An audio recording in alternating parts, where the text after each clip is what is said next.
Good day guys, welcome back to another video. So in today's video, it is time. We are going to be doing the how-to video on removing the Allison 5-speed out of my 2004 LB7 Duramax. So I'm going to take you guys along with some steps on how to for removing it, if this is something you're going to be doing, because if you watch my video previous to this, you know that my transmission, the pump seal is leaking on it. I ordered up a complete kit behind me here to rebuild it from Inglewood Transmissions. This is going to be their Juggernaut Junior build, the DIY kit that you can order up and do yourself. That is the option that I went because I love working on my pickup myself. So this video, I'm going to show you my way. There's no right or wrong way. There might be some steps that other people will do first or last compared to me for removing the transmission. There's no right or wrong way as long as you get the transmission out of there without breaking anything or hurting yourself. You're doing it right. But hopefully this video will help some of you out and give you some tips on how to get the transmission out if you are working on a Duramax like I am. So the first thing you're going to want to do is you're going to want to disconnect your batteries. As you can see, I've got both of them off. You do have two, so remember that if you're new to the diesel world. But same here, batteries disconnected. That is the first step that you're going to want to do, is disconnect the batteries, because you're going to have to pull the starter. You don't want it arcing. So disconnecting the batteries will ensure that you're not going to arc it. You do not have to unhook the positives. You can unhook just the negatives. Me, I like just being extra safe, so I just unhook both of them. The next thing we're going to have to do is get underneath of it and drop the drain plug on the transmission, drain the oil out of it, and then we will be pulling the drive shafts as well, and I will show you that. Okay, so we're underneath now, and I forgot to mention, you're going to need a 5/16 wrench for unhooking the batteries. But draining the transmission is just right here. It is a 15mm socket and ratchet. It's all I used. I've got it loose. Just pull the plug. Make sure you have a drain pan and just let your training fluid drain. And then move on to pulling the rear drive shaft here. And then also, you can kind of see it right up front here, the front drive shaft, but I'll show that a little bit better and show you the tools that you'll need. Okay, so on the drive shaft, you are going to have these two bolts that I've got loosened. You're going to need a 7/16. I use a wrench because you can get in there a bit easier rather than a socket and a ratchet. So you're going to have two on each side. Right there's the other two. So you're going to pull these bolts and these straps off. Once you get those straps off of this U-joint, you can come in here. I'll pull this one off so you can see it, but you can come in here, put a pry bar behind it, kind of pry that U-joint out of the yoke on the on the rear end. But here is one of the bolts in the strap, so you can take that off both sides. Come in behind, pry this drive shaft towards the front of the pickup to get it released from the yoke on the rear end. And then looking at the front of the transmission here, going into the transfer case, this is just splined that is slipped in here with the seal, so you can pull the whole drive shaft back once you get the back free from the rear end, and then the drive shaft will be out. So we've got those bolts and straps off. We're going to come in with the pry bar. As I mentioned, you want to hold the drive shaft up. One thing I also forgot to mention is I did put the pickup in neutral. It is in neutral. We have the tires chalked in the back here, so it's not going to roll on us. That is very important. So just support the drive shaft and just pry the drive shaft off of the rear end here.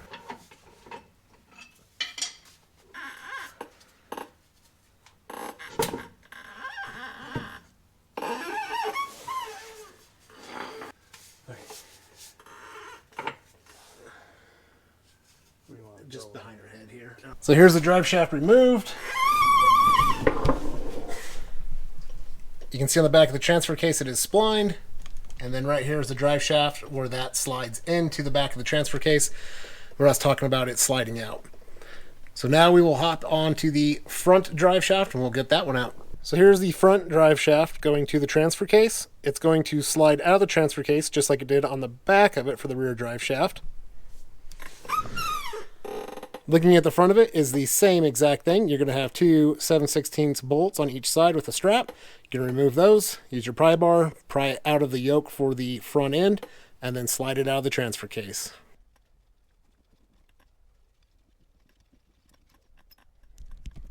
That pry bar back there. Sorry. I'm trying to get down all around.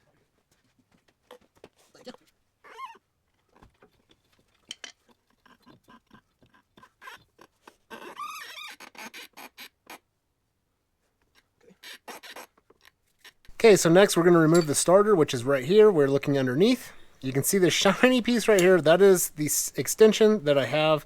I have multiple ones to get to the bottom bolt, which is going to be very hard to show on the starter. But that bottom bolt's going to be located right in here.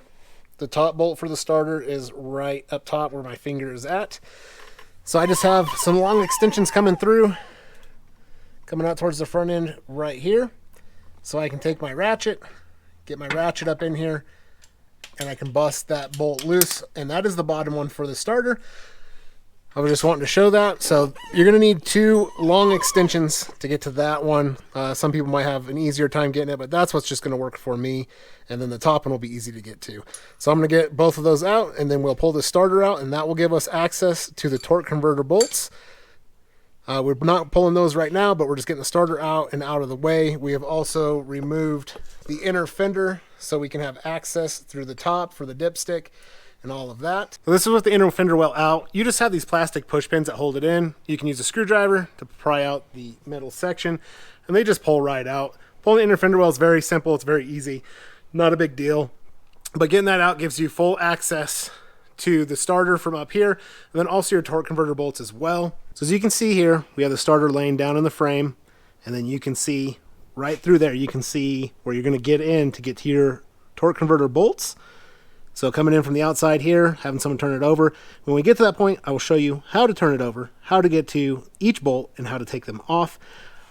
Also, coming down through the inner fender well, we're going to come in for the dipstick. That is the tranny dipstick right there. And you're going to have 2 nuts that are holding that on. You're going to take off. They're 13 millimeter. So you just come in there, take both those nuts off, and then you can lift the whole dipstick assembly out of the transmission to get that out of your way as well. Once you get those 2 nuts removed, using a 13 millimeter ratchet wrench is definitely what you're going to need to get up in there. Both of those are removed. You can see the dipstick right down in here. You're going to go ahead and get underneath the hood and pull up. It's going to pull it out. It's not going to come all the way out, but when you get the tranny loose, you can come back a little bit and drop it down because it is about out of the transmission. Just be careful and know that it's there. But that is all you need to do for the dipstick. On the top end, further on the inside, up in here, it's kind of hard to see, but there is the vent for the transfer case bracket, and that is also a 13 millimeter nut holding that on. So you'll need to get that off. You can get underneath. And for me, the next step that I'm going to do is I'm going to go ahead, get the transmission jacked up a little bit. We're going to remove the cross member for the transmission along with the transfer case. So we've got the tranny jack under here on the plate. You're going to have 2 holes up in the center to get to. It's going to be a 15 millimeter. And you're going to pull both of those bolts out. Once you get those out, you will come over here, the 2 on each side of this cross member, which is going to be an 18 on both sides, and then you can get this cross member dropped down. Okay, as you can see now, the cross member's out. You gain a lot of access to the transfer case. You're going to need to remove this mount here. These 2 nuts are what we took off through the holes through the cross member. You'll take that mount off. That'll give you access. That'll give you access to the nuts around the transfer case that hold it on. I do believe there are 6 of them. We'll let you know what size that is once we get to that. But one important thing to note is looking at the back of the transfer case. This is your shift linkage. It goes to a little clamp right here, so make sure you take that off. There is another little clamp here. You just need a little flat tip screwdriver to pop it open to get this wiring harness off. And then right up top is another bracket. Same thing.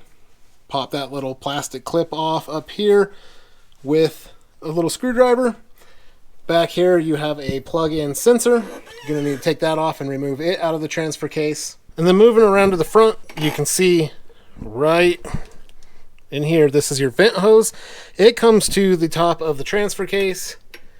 Right up in here is where it plugs in. You're going to want to disconnect it either here or up on the bell housing. There is a clamp and a 13 millimeter nut. You can unhook it up on the bell housing and get this vent hose down and out of the way. Once you do that, then you can remove the bolts holding the transfer case on. You can see on this side there, or the nuts, there is the rest of them. And then you can drop the transfer case out of here. And then there's just a few more things we need to unhook on the transmission. Unbolt the converter, get the bell housing bolts, and we can get this thing out of here. To remove this mount, you just need a 15 millimeter. You'll have 2 bolts, 1 on each side.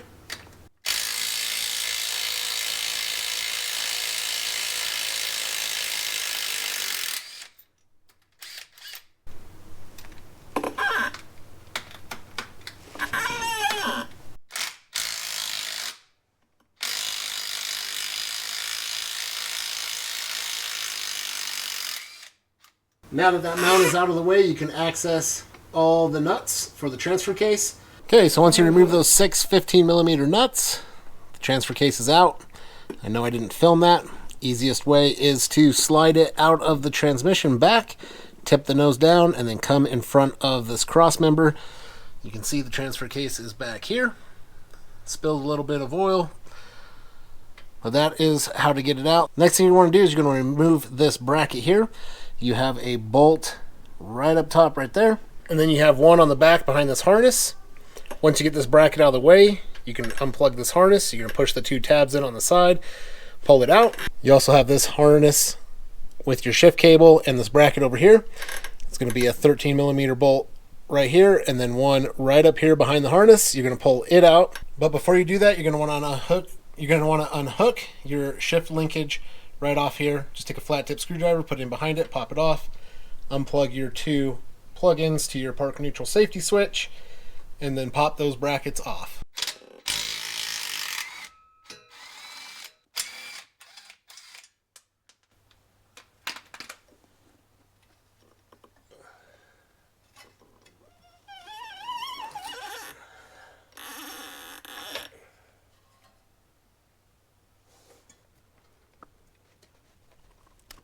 Those are the 2 tabs on each side that you just push in. And as you saw, you just unplug that. I always like to put some of the bolts back in, not tight, but just by hand. That way you don't lose track of them or where they go. Just makes it a little bit simpler in the long run.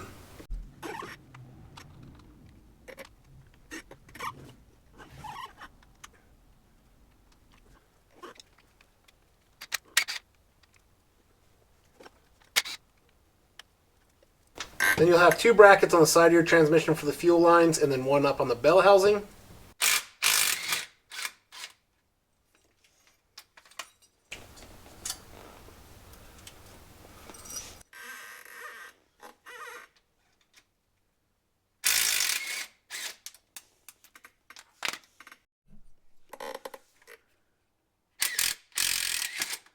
And that'll get all your fuel lines loose on the side. So now we got the fuel lines loose, we are going to pull this inspection cover here to gain access to the converter. And I'm just going to use a big screwdriver to turn the converter.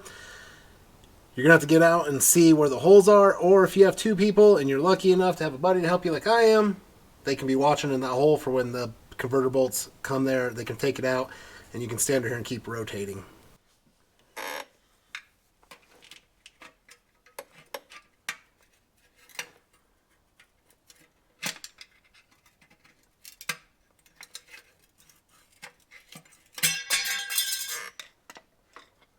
Once you pop that cover off there, you can see the converter right here. And you can come in, just be easy. Don't pry super hard because you don't want to break your bell housing. But just like that right there, you can turn the converter with the screwdriver to turn the engine over. So I'm going to go ahead and do that. We're going to get all the converter bolts out. On the last one, I'll show you how you can see where the converter bolt is through the starter hole to get it out. Once we get the converter bolts out, then we can come in, take these bell housing bolts. Well, let's not get ahead of myself. Still need to pop the cooler lines off on the other side, and then we can take the bell housing bolts out and the transmission's ready to drop. Okay, so we ended up going underneath to get to the torque converter bolts. It's hard to get the camera in there to show you. If you're doing this job, trust me, you'll be able to see it. You'll be able to figure it out. It's not too hard. Next, we need to take off the trans cooler lines. There's just these black caps. You're just going to get a screwdriver, pop these black caps back, and then there is a little retainer spring in there that you can just pop out and pull out, which that retainer spring is just right here.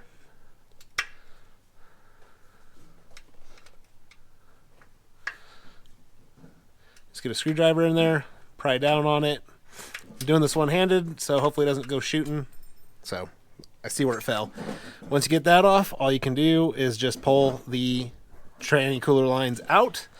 It is going to leak, but it won't leak a ton. But just pop both those tranny cooler lines out. You can see I have a ratchet strap around the transmission, and then I will come in and I will take out all the bell housing bolts. You can have 2 on the bottom. There's 2 on the sides, 2 on the top. I believe there is 8 total. It's going to be a 15 millimeter. So you'll pull all the bell housing bolts out. You're going to want a long extension. I will show that. To get to the top ones, it'll just make life a lot easier. Once you get those out, this transmission is ready to come down. So here's the extension I was talking about. I just got a wobbly 15 millimeter on it, but you can see it compared to the Creeper. So a nice long extension because you can go from the back of the transmission and get to every single bolt to get them out. So that is what I'm going to do now. Okay, so the transmission is out, as you can see. I didn't film dropping it down underneath. I did get the pickup off the blocks, transmission off the jack. I didn't film dropping it down. It's not real hard. If you're doing this job with this video, trying to make it short and sweet as possible so it's not super long, you should be able to do this no problem. One thing to note is these are all the bell housing bolts and studded bolts. So these are the stud ones. And then you're going to have 2 regular bolts. These 2 regular bolts are just down on the bottom, the 2 bottom holes on the bottom of the bell housing. These studded ones are all the other bolts. And you're going to have 9 total. It was really hard to film. Up underneath, you're going to have a stud with a nut on it. So you're going to tighten the stud first when you put it in. But this nut you have to take off because it was holding a bracket for the vent line for the transfer case. So that, like I said, that was at the very top one. And then, as you remembered, there is 2 on the side here for the transmission dipstick bracket. And then some of these studs, as you can see here, they have never had a nut on them. So they are just basically a blank stud. They were just in there like so with the threaded part hanging out. But once you have all of those removed, transmission secured on a jack, you can go up under the front, and in between the engine plate and the bell housing in the center on the bottom is a little cutout. You can get a little screwdriver or pry bar in there and just kind of pry this transmission back. It will pop back, freeing it up from the bell housing so you can slide it back a little bit and then drop it down. When you're dropping it down, you just want to double check, make sure that all of your connections for electrical are unhooked. Your fuel lines on the side are unhooked, they're not binding up, and just let the transmission down slowly. That way you can ensure you're not catching any of the lines, binding them up on anything, bending anything, and that way you get the transmission out without bending or tearing anything up. Okay, so there you go. There is the how-to removal of my 5-speed Allison out of my 2004 LB7 Duramax. Hopefully this video was helpful and informative for some of you if you're removing a transmission. I know that later years, they're all going to be very, very similar, so it doesn't have to be an exact 2004 LB7 or 2004 LLY. It does not have to be that, so they are going to share the same similarities. So you can watch this video and reference it to help you out on either an earlier or later model if you're trying to get the transmission out of it. But as I mentioned, hopefully that video was helpful and informative for you guys. Throw down in the comment section down below, what did you think? Was it helpful? Was it good? Was it a good how-to video? Is this a job that you're doing, or you just watched it for fun, or just to gain a little bit more helpful knowledge and information on doing a job like this? But I want to thank you all so much for stopping in and checking out this video. I look forward to hearing your guys' thoughts, comments, and opinions down in the comment section down below. Also remember to smash that thumbs up. If you haven't subscribed to the channel, please consider subscribing to the channel, and I will catch you all in the next one. And until then, take care.